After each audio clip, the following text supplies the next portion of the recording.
नमस्कार, हून बिल्टी देख रहे हैं आप। मैं हूं आपके साथ विशालगढ़। खबरों की शुरुआत करेंगे। मुख्यमंत्री पुष्कर सिंह धामी ने गोवर्धन पूजा के अवसर पर गोमाता का पूजा की और उनकी सेवा भी की है। उन्होंने कहा है कि ये पर्व भक्ति, प्रकृति की संरक्षण और पशुधन के सम्मान का प्रतीक है। भगवान श्री कृष्ण ने गोवर्धन पर्वत की धारण लीला के जरिए यह संदेश दिया कि प्रकृति की रक्षा ही सच्ची भक्ति है। मुख्यमंत्री ने प्रदेशवासियों के सुख, शांति और समृद्धि की कामना करते हुए सभी को गोवर्धन पूजा की शुभकामनाएं भी दी हैं।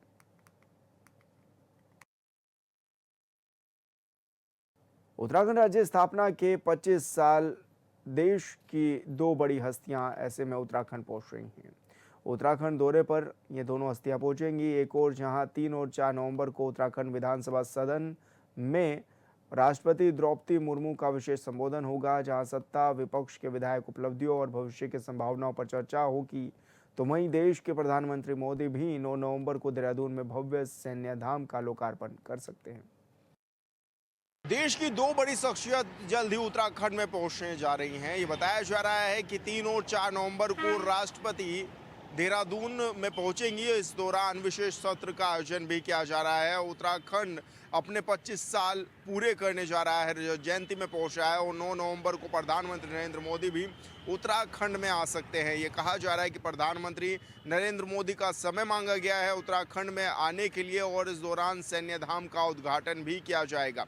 इसके लिए कई जगह से कई जो शहीद हैं उनके आंगन के मिट्टियाँ लाई गई हैं। 28 नदियों का पवित्र जल भी लाया गया है और ऐसे में बताया जा रहा है कि प्रधानमंत्री नरेंद्र मोदी 9 नवंबर को उत्तराखंड में आ सकते हैं और इस दौरान वो सैन्य धाम का उद्घाटन भी कर सकते हैं। इसी के साथ ही उत्तराखंड में विशेष सत्र भी होने जा रहा है और इसके लिए 3 और 4 नवंबर की तारीख तय की गई है। ये बताया जा रहा है कि 3 और 4 तारीख के लिए राष्ट्रपति द्रौपदी मुर्मू भी उत्तराखंड दौरे पर रहेंगी। उसके लिए भी पूरे विशेष इंतजाम किए गए हैं और ये भी बताया गया है कि वो संबोधन भी इस दौरान देगी। यानी कि दो बड़ी हस्तियां जब उत्तराखंड में पहुंचेंगी तो ये कहा जा सकता है कि उत्तराखंड के लिहाज से भी काफ़ी अहम ये हो जाता है। रजत जयंती उत्तराखंड इस बार मनाएगा, 25वां साल जो है वो पूरा करेगा और ऐसे में तैयारियां जोर शोरों से जारी है। पुलिस प्रशासन पूरी तरह से मुस्तैद होना शुरू हो गया है, तमाम तैयारियां पूरी हो चुकी हैं। एक तरफ विधानसभा को पूरी तरह सजाया जा रहा है क्योंकि 3 और 4 नवंबर को विशेष सत्र का आयोजन होगा, तो वहीं पूरी तरह से निरीक्षण जो है वो सैन्य धाम का करते हुए मंत्री और सीएम भी नजर आ रहे हैं क्योंकि प्रधानमंत्री नरेंद्र मोदी भी गुनियाल गांव में स्थित सैन्य धाम में पहुंचेंगे और इसका उद्घाटन करेंगे। देश के वीर जवानों को समर्पित ये 5वां धाम सैन्य धाम होगा। हॉर्नबिल टीवी के लिए देहरादून से विशाल गर्ग। मुख्य सचिव आनंद वर्धन ने केदारनाथ धाम पहुंचकर बाबा केदार के दर्शन किए हैं और धाम परिसर में चल रहे पुनर्निर्माण कार्यों और विकास कार्यों का स्थलीय निरीक्षण भी किया है। इस मौके पर उन्होंने धाम क्षेत्र के विभिन्न फेजों में चल रहे निर्माण कार्यों की प्रगति, गुणवत्ता और कार्य निष्पादन की समीक्षा भी की है। मुख्य सचिव ने जिलाधिकारी प्रतीक जैन से धाम में चल रहे सभी कार्यों की विस्तृत जानकारी ली। उन्होंने अधिकारियों को निर्देश दिए हैं कि सभी निर्माण कार्यों में गुणवत्ता, सौंदर्य और धार्मिक आस्था का विशेष ध्यान रखा जाए।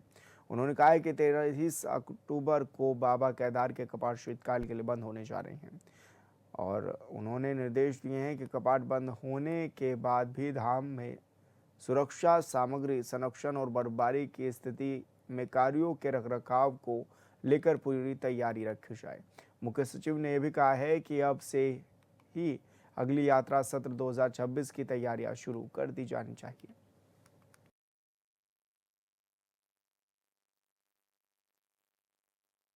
नहीं, इस बार देखिए काफ़ी संख्या में तीर्थालु आए हैं इस सीजन में और कल बाबा केदार का कपाट बंद हो रहा है। अभी जितने कार्य चल रहे हैं सबों का भौतिक निरीक्षण किया गया और हमारी कोशिश रहेगी कि आगामी सीजन प्रारंभ होने के पहले सारे कार्य हमारे पूरे हो जाएं। और संवाददाता योगेश आर्य हमारे साथ फोन लाइन पर जुड़ गए हैं। योगेश, किस तरह का ये निरीक्षण रहा है और क्या कुछ खास निरीक्षण के दौरान बातें सामने आई हैं? देखिए विशाल, मुख्य सचिव आनंद वर्धन केदारनाथ धाम पहुंचे, जहां उन्होंने बाबा केदारनाथ के दर्शन कर धाम परिसर में चल रहे पुनर्निर्माण के कार्य और विकास कार्यों के विस्तृत स्थलीय निरीक्षण किया और इस दौरान उन्होंने धाम क्षेत्र के विभिन्न फेजों में चल रहे निर्माण कार्यों की प्रगति, गुणवत्ता और कार्य निष्पादन की गहन समीक्षा की। मुख्य सचिव ने जिलाधिकारी प्रतीक जैन से भी सभी कार्यों की जानकारी जो है वो हासिल की है और स्पष्ट तौर पर निर्देश दिए कि प्रत्येक निर्माण कार्य गुणवत्तापूर्ण होना चाहिए, सौंदर्यपूर्ण होना चाहिए, धार्मिक की आस्था का विशेष जो ध्यान है वो पूरे प्रकरण पर रखना चाहिए। उन्होंने कहा कि 23 अक्टूबर को जब बाबा केदारनाथ के कपाट शीतकालीन के लिए बंद होंगे तो उस दौरान धाम की व्यवस्था कैसे होनी चाहिए, सामग्री संरक्षण कैसे होना चाहिए, बर्फबारी की तैयारियों के बीच स्थिति के कार्यों को रखरखाव के लिए कैसे तैयार करना है, इसको लेकर के पूरा निर्देश उन्होंने दिया। साथ ही उन्होंने कहा कि निर्देश दिए हैं क्योंकि आगामी 2026 की तैयारियां भी अभी से प्रारंभ कर दी जाएंगी, तो उसको लेकर भी उन्होंने कहा है कि श्रद्धालुओं के लिए उत्कृष्ट सुविधाएं हो, इसके लिए पूरा काम करना होगा। लेकिन योगेश, कल कपाट भी बंद हो जाएंगे, ऐसे में किस तरह की तैयारियां भी देखी जा रही हैं और क्या कहा गया है, क्या उसके बाद भी ये निर्माण कार्य जारी रहेंगे? देखिए, बिल्कुल उसको लेकर के पूरी तैयारियों को लेकर के भी जो है निर्देश दिए गए हैं कि क्योंकि कल भी जब कपाट बंद होंगे तो वहां पर भारी संख्या में श्रद्धालु मौजूद रहेंगे और बड़ी संख्या में श्रद्धालु इसके साक्षी बनेंगे पल के। तो निश्चित तौर पर जो है उसको लेकर भी उन्होंने निर्देश दिए हैं कि यहाँ पर तमाम व्यवस्था रहनी चाहिए, सुरक्षा व्यवस्था जो है वो चाकचौबंद रहनी चाहिए और किसी भी श्रद्धालु को किसी प्रकार की कठिनाई ना है, इसका पूरा ध्यान जो है प्रशासन रखे। जी बिल्कुल योगेश, बहुत शुक्रिया आपका तमाम जानकारी साझा करने के लिए। गंगोत्री धाम के कपाट शीतकाल के लिए बंद कर दिए गए हैं। मंदिर के कपाट विधि विधान के साथ बंद किए गए, जिसमें कई श्रद्धालु शामिल हुए। अगले 6 महीनों तक श्रद्धालु गंगोत्री धाम में ही दर्शन कर सकेंगे।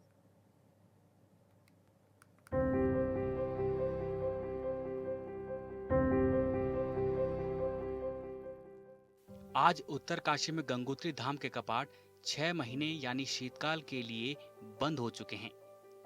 11:36 पर विधि विधान के साथ गंगोत्री धाम के कपाट को बंद किया गया। सेना की बैंड और पारंपरिक वाद्य यंत्रों की स्वर लहरियों और गंगा मैया की जय के उद्घोष के साथ गंगा जी की डोली यात्रा के साथ अपने शीतकालीन प्रवास मुखबा गांव के लिए रवाना हुई। इसके बाद अब मां गंगा के उत्सव डोली 6 महीने मुखबा गांव में प्रवास करेगी। इस दौरान वह शीतकाल में भी गंगोत्री धाम में ही साधनारत रहने वाले साधु संतों और मंदिर, आश्रम व होटलों की देखरेख करने वाले कर्मचारियों ने गंगा जी को विदाई दी। उत्तराखंड में तीर्थयात्रियों ने एक नया रिकॉर्ड कायम किया। इस बार 4 धाम में बड़ी संख्या में तीर्थयात्री पहुंचे हैं। हालांकि बार बार यात्रा पर ब्रेक भी लगाना पड़ा क्योंकि बार बार आपदा जैसे हालात भी बनते हुए नजर आए, लेकिन बावजूद इसके भी तीर्थयात्री बड़ी संख्या में उत्तराखंड में पहुंचे और केदारनाथ, बद्रीनाथ, गंगोत्री, यमुनोत्री में बड़ी संख्या में तीर्थयात्री पहुंचते हुए भी नजर आए। हालांकि आज गंगोत्री धाम के कपाट विधि विधान के साथ बंद कर दिए गए हैं और अब इसी के साथ ही यमुनोत्री और केदारनाथ धाम के कपाट कल तीर्थयात्रियों के लिए बंद कर दिए जाए। गंगोत्री धाम के तीर्थ पुरोहित ने बताया कि 6 महीने के बाद मां गंगा के दर्शन मुखबा गांव में ही होंगे। गंगोत्री धाम के कपाट भले बंद हो गए हों, लेकिन यहाँ तांबे के एक बड़े दीपक में अखंड ज्योत जलती रहेगी। मंदिर समिति के अध्यक्ष धर्मानंद सेमवाल बताते हैं कि मंदिर में तांबे का एक बहुत बड़ा दीपक बना हुआ है। उसमें तेल भरकर और अखंड ज्योत जलाई जाती है। जब अगले वर्ष अक्षय तृतीया पर धाम के कपाट खुलेंगे तो यह अखंड ज्योत जलती हुई मिलती है। कपाट खुलने पर तीर्थ यात्रियों को अखंड ज्योत के दर्शन का सौभाग्य प्राप्त होता है। और इसी के साथ ही 25 नवंबर को बद्रीनाथ धाम के कपाट भी बंद कर दिए जाएंगे। इस बार तीर्थयात्री बड़ी संख्या में पहुंचे। हालांकि उत्तरकाशी में इस बार आपदा ने खूब कहर भी बरपाया, जिस कारण बार बार गंगोत्री और यमुनोत्री के यात्रा पर ब्रेक भी लगाना पड़ा, लेकिन बावजूद जो यात्रियों का हौसला था वो बना रहा और इस बार यही वजह है कि इस बार पुराने सभी रिकॉर्ड टूटते हुए नजर आए और बड़ी संख्या में तीर्थयात्री पहुंचते हुए भी नजर आए। हालांकि आज विधि विधान के साथ गंगोत्री धाम के कपाट भी बंद कर दिए गए हैं। मुखबा भगीरथी नदी के किनारे स्थित है। समुद्र तल से इसकी ऊंचाई करीब 8000 फीट है। उत्तरकाशी जिला मुख्यालय से मुखबा की दूरी करीब 80 किलोमीटर है। चारों ओर से बर्फ की पहाड़ियों से घिरे मुखबा का सौंदर्य देखते ही बनता है। 23 अक्टूबर को यमुनोत्री धाम और केदारनाथ धाम के कपाट भी बंद कर दिए जाएंगे। इस बार तमाम चुनौतियों के बाद भी रिकॉर्ड तोड़ तीर्थयात्री 4 धाम पहुंचे। राज्य सरकार ने पिछले साल ही शीतकालीन यात्रा की शुरुआत की थी, जिसमें लाखों लोग शामिल हुए थे। लिहाजा इस बार भी शीतकालीन यात्रा में लाखों लोगों के पहुंचने की उम्मीद जताई जा रही है। Bureau report, Hornbill TV.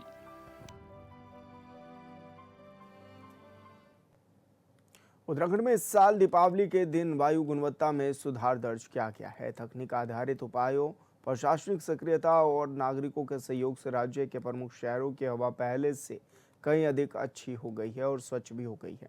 Uttarakhand प्रदूषण नियंत्रण बोर्ड के अध्यक्ष आर के सुधांशु ने बताया है कि इस साल की स्वच्छ दीपावली सामूहिक प्रयासों का परिणाम है। ड्रोन से जल छिड़काव, नई यांत्रिक स्वीपिंग मशीनें और विद्यालयों, कॉलेजों में चलाए जा रहे जन जागरूकता अभियानों ने ठोस असर दिखाया है। उत्तराखंड में इस दिवाली वायु गुणवत्ता में काफ़ी सुधार देखा गया है। इस बार वायु गुणवत्ता काफ़ी अच्छी रही है और यह भी बताया जा रहा है कि जिस तरह से अलग अलग शहरों में पोल्यूशन बढ़ा या फिर देश की राजधानी दिल्ली तक में पोल्यूशन बढ़ा, तो वहीं उत्तराखंड की राजधानी देहरादून में पोल्यूशन नियंत्रण में रहा। और इसकी सबसे बड़ी वजह ये भी रही कि प्रशासनिक जो तैयारियाँ थी वो यहाँ पर देखी गई और लोगों में जो जागरूकता थी वो भी देखी गई। ऐसे में लोगों ने जागरूक होकर जो कार्य है वो किया और प्रदूषण कम से कम फैले, प्रदूषण कम से कम हो, उसको लेकर विशेष अभियान भी चलाए गए। हालांकि ये बताया जा रहा है कि तमाम जो शहरों में पोल्यूशन तेजी से बढ़ा, तो वहीं उत्तराखंड में ये वायु गुणवत्ता काफ़ी ठीक रही है और ऐसे में जो पोल्यूशन है वो कंट्रोल में रहा है। तो वहीं आर के सुधांशु का कहना है कि पूरी तरह से कंट्रोल प्रदूषण रहा है इस बार और इसके दौरान प्रशासनिक टीमों को भी लगाया गया था, जगह जगह छिड़काव भी कराया गया था और लोगों को जागरूक भी किया गया और लोगों ने काफ़ी जागरूकता के साथ इस दीपावली को मनाया और यही वजह है कि इस बार प्रदूषण जो है वो नियंत्रण में रहा।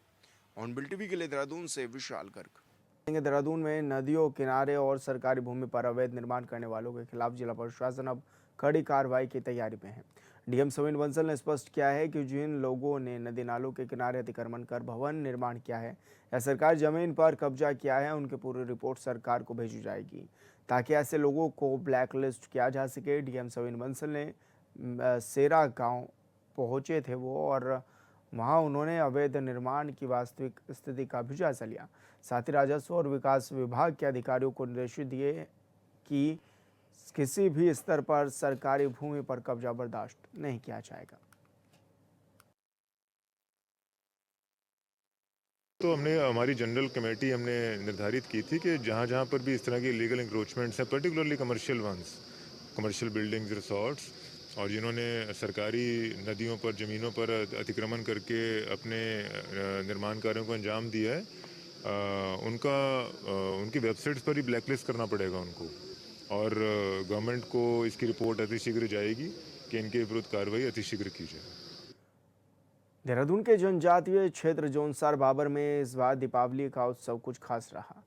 छत्रधारी चालदा महासू महाराज के दसाऊ गांव प्रवास के चलते खत, परशुगांव और कंडवान खत में 5 दिवसीय नई दीपावली उत्सव की शुरुआत हुई। परंपरा के अनुसार जिस खत में महासू महाराज विराजमान होते हैं, उस खत के सभी गांव नई दीपावली मनाते हैं।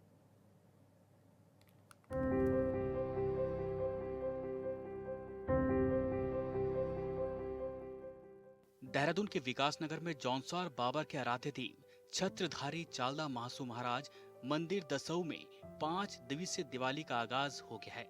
यानी मशाले जलाकर 5 दिवसीय दिवाली की शुरुआत हुई। इस दौरान खसपट्टी, दसऊ, पशगांव के करीब 15 गांव के लोग ढोल दमाऊ की थाप पर मंदिर परिसर पहुंचे। जौनसार बाबर क्षेत्र में खतपट्टी, दशव, पशगांव के मंदिर में छत्रधारी चालदा महासू महाराज विराजित हैं। देवता के प्रति जौनसार बाबर समेत हिमाचल, गढ़वाल और अन्य क्षेत्रों के लोगों में अटूट आस्था और विश्वास है। हमारे यहाँ जो पहले पुरानी दिवाली मनाई जाती थी, अब जब से हमारे यहाँ कोटी करासन में छत्रधारी चालदा महाराज जी आए, उसके बाद से हमारी जो 4 खत है उन्होंने निर्णय लिया कि हम भी अब नई दिवाली मनाएंगे और मनाई भी जाती थी। जब महाराज प्रवास पर हमारी 4 खत मारने होते थे तो उस टाइम सभी हमारी 4 खतें नई दिवाली मनाती थी। और इसका दूसरा भी ये कारण है कि जो हमारे कर्मचारी वर्ग है, जो बच्चे स्कूलों में पढ़ने वाले हैं, वो सब नई दिवाली में उनकी छुट्टियां रहती है, इसलिए सब लोग गाँव आते हैं।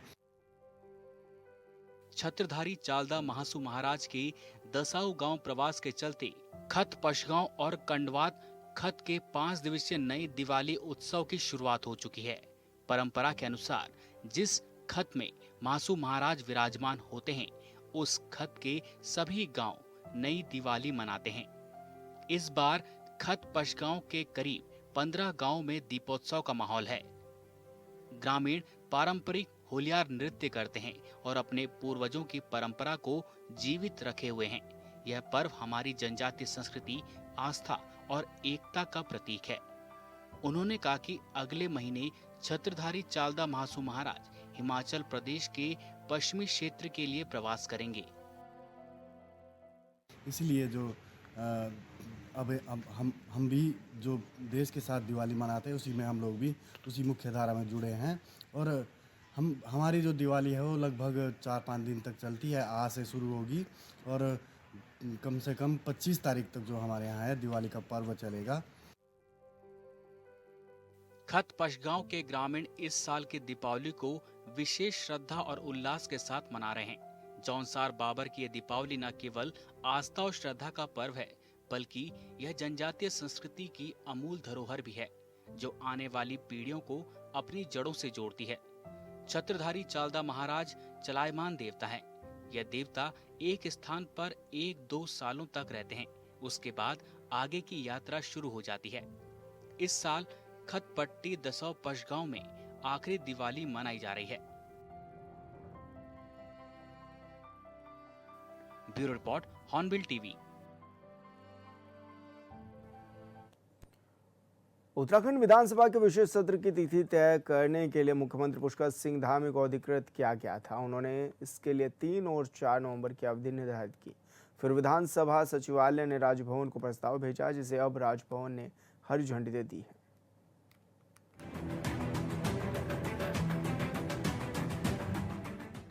उत्तराखंड राज्य की स्थापना की रजत जयंती के अवसर पर आयोजित होने वाला राज्य विधानसभा का विशेष सत्र 3 और 4 नवंबर को देहरादून में आयोजित किया जाएगा। राज्य विधानसभा सचिवालय द्वारा रविवार को इस संबंध में अधिसूचना जारी की गई, जिसमें कहा गया कि उत्तराखंड की पंचम विधानसभा का वर्ष 2025 का विशेष सत्र 3 और 4 नवंबर को आहूत किया जाएगा। 9 नवंबर 2000 को गठित उत्तराखंड राज्य इस साल अपनी स्थापना के 25 वर्ष पूरे कर रहा है। देखिए, जो 2 दिनों का ये हमारा विशेष सत्र है, उसमें वही सभी विकास की चर्चा और आगे का रोड मैप क्या होना चाहिए, किस प्रकार के हमारे अनुभव रहे हैं, सभी के सुझाव आकर कि हमारा राज्य आने वाले समय में हिंदुस्तान के अग्रणी राज्यों के रूप में हमारा नाम आए, एक आदर्श राज्य बने, श्रेष्ठ राज्य बने, उसको लेकर पक्ष विपक्ष विधानसभा में एक रोड मैप तैयार करेंगे। उत्तराखंड राज्य आगामी 9 नवंबर को अपनी स्थापना के 25 वर्ष पूरे करने जा रहा है। रजत जयंती पर विधानसभा का 2 दिवसीय विशेष सत्र 3 नवंबर से देहरादून में आयोजित किया जा रहा है। राजभवन से हरी झंडी मिलने के बाद विधानसभा सचिवालय ने इसकी अधिसूचना जारी की है। विशेष सत्र में राष्ट्रपति द्रौपदी मुर्मू के आने की संभावना भी है। धामी मंत्रिमंडल की हाल ही में हुई बैठक में राज्य स्थापना दिवस पर विधानसभा का विशेष सत्र आयोजित करने का निर्णय लिया गया। सत्र की तिथि तय करने के लिए मुख्यमंत्री पुष्कर सिंह धामी को अधिकृत किया गया था। उन्होंने इसके लिए 3 और 4 नवंबर की अवधि निर्धारित की। वाजपेयी जी के नेतृत्व में हमारे राज्य की स्थापना हुई। लंबे समय तक उत्तराखंड की माताओं बहनों ने, यहाँ के नौजवानों ने, यहाँ की जनशक्ति ने बहुत बड़ा संघर्ष राज्य प्राप्ति के लिए किया। हमको आदरणीय अटल जी के नेतृत्व में जब वो प्रधानमंत्री थे, नए राज्य का गठन हुआ 9 नवंबर 2000 को, और इस वर्ष हमारे 25 साल राज्य स्थापना के पूरे हो रहे हैं। इन 25 सालों में जहां अटल जी ने राज्य बनाया, वहीं हमारे प्रधानमंत्री मोदी जी के नेतृत्व में इसको भली भांति संवारने का, इसको विकास की ओर ले जाने का, इसको नए नए विकास के कार्य यहाँ कराने हों, चाहे 4 धाम ऑल वेदर रोडें हों, यहाँ भारतमाला, पर्वतमाला, अनेक प्रकार के, चाहे हमारे एम्स की स्थापना हो, हमारा हवाई अड्डा बनना हो, अनेक प्रकार की यात्राएं चलनी, रेलवे का विस्तार हो, रेल सेवाएं नई प्रारंभ करनी हो, हर क्षेत्र में आज उत्तराखंड आगे बढ़ा है और इसकी स्थापना के 25 साल पूरे हो रहे हैं। तो इन सब की चर्चा आखिर हमारे सामने किन किन चुनौतियों का हमने सामना किया है और इन चुनौतियों का सामना करते हुए हमने कौन से अनुभव प्राप्त किए। हमारे सभी जनप्रतिनिधि पक्ष विपक्ष हम लोग यहाँ पर विधानसभा के सत्र में अपनी अपनी बातें रखेंगे, अपने अपने अनुभव रखेंगे और ये एक हमारा मार्ग होगा कि हमें आगे चलकर उत्तराखंड देश का सबसे श्रेष्ठ राज्य बने, अग्रणी राज्य बने, उसका एक विजन डॉक्यूमेंट भी हमारी विधानसभा के माध्यम से आगे बढ़ेगा। और फिलहाल इस बुलेटिन में इतना ही। आप देखते रहिए हॉर्नबिल टीवी। नमस्कार।